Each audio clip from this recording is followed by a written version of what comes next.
Now let's solve problem on average speed and related to the life of AG. So AG started his journey from home to school by bus. Okay, so he's going from home to school. He got down at Bandra bus stand and pick up his friend Chutki. Okay, he traveled from home to Bandra bus stand at the speed of 40 km per hour. So first constraint, the distance from home to school must be divided. First he goes from home to Bandra bus stand at the speed of 40. Then Chutki and AG traveled from Bandra bus stand to the school on their foot at the speed of 10 km per hour. And that's how it is divided. So he goes from home to school, but the distance is divided into two parts. First from home to Bandra bus stand, which the speed is 40 km per hour, and then from Bandra bus stand to the school at the speed of 10 km per hour. Okay, so in what part it is divided? Distance from home to Bandra bus stand is equal to the distance from bus stand to the school, which means half. So he travels half of the journey at the speed of 40 km per hour and the remaining half at the speed of 10 km per hour. Okay, this is just like the first sum which we solved, right? This total distance is divided into two equal half at 40 and the half at 10.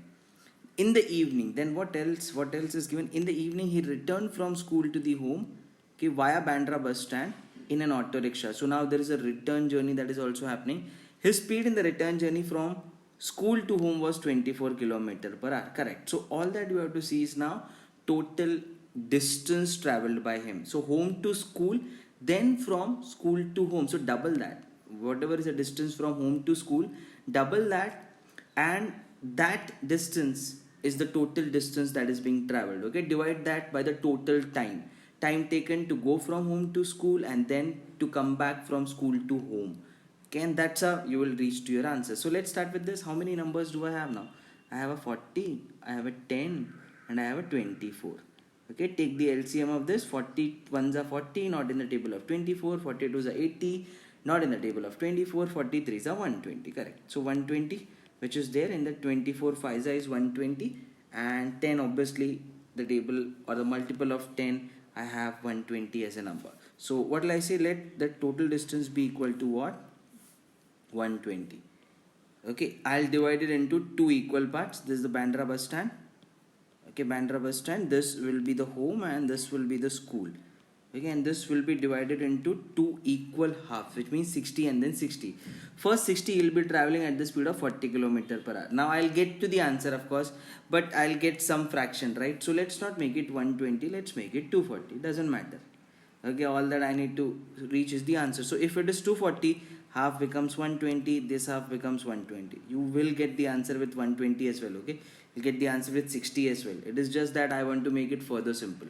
So if 120 is the distance and if the speed is 40 km per hour, how much will be the time taken? 3 hours, correct? 3 hours will be the time taken to go from home to Bandra.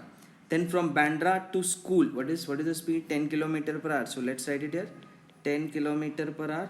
So what is the time taken here? It will be 12 hours, right? To travel 120 at 10 km per hour, 12 hours. 12 plus 3, 15 hours just to go from home to the school. Now coming back. So this is the 15 hours going from home to the school. Okay, now coming back from school to the home. So what is the speed? 24 km per hour. What is the total distance? 240. So to travel a distance of 240 at the speed of 24 km per hour, how many hours it will take? 10 hours, no? 10 hours is what it will take for the return journey, because the speed is 24 km in 1 hour. So 10 hours he will be able to travel 240, which is the return distance. Okay, so 10 hours while coming. So what is the total time taken? 10 plus 15, which is nothing but 25 hours is the total time taken. Okay, and can you tell me the total distance traveled? 240? No, it's 240 while going and 240 while coming. Okay, so 240 plus 240, it will be 480. That is the total distance traveled in the entire journey, and the total time taken is to go 15 hours and to come 10 hours. Okay, 15 plus 10 is equals to 25. That's it. Now just solve it. 25 ones are correct, because 2 is 50. So what is remaining is 28, 38, 48, 23, 230. Okay, 230 is remaining. Now how can I get this? 25 what? 4s are 100, 8s are 200, and 25 9s it will be what? 225, right? 25 9s it will be 225. What will be left with 19 is here, and 5 will be left. 5 by 25. 5 by 25 is what? 1 by 5. 1 by 5 is what? 2. That's it. 19.2. That will be your answer to this. Okay. Let's just take it. 25 ones are correct. 23 was left. 230. 25 9s are, it will be 225, correct. So 19.2, correct. That should be your answer. That's it. So his speed in the entire journey is 19.2 kilometer per hour, and that is his average speed. What did we do? We just applied a simple formula: total distance upon total time. Okay, even if he's coming back, say from home to school, then you will add one more 240, and you will add one more 15 hours to that. So it doesn't matter how much he plays with that. Home to school, school to home, then again from school to Bandra, then again from Bandra to home. It doesn't matter. Let him play in any which ways. You have to see the total distance is divided into how many parts, first of all. Okay, then what is the total distance traveled upon total time taken? That will always give you your answer for average speed.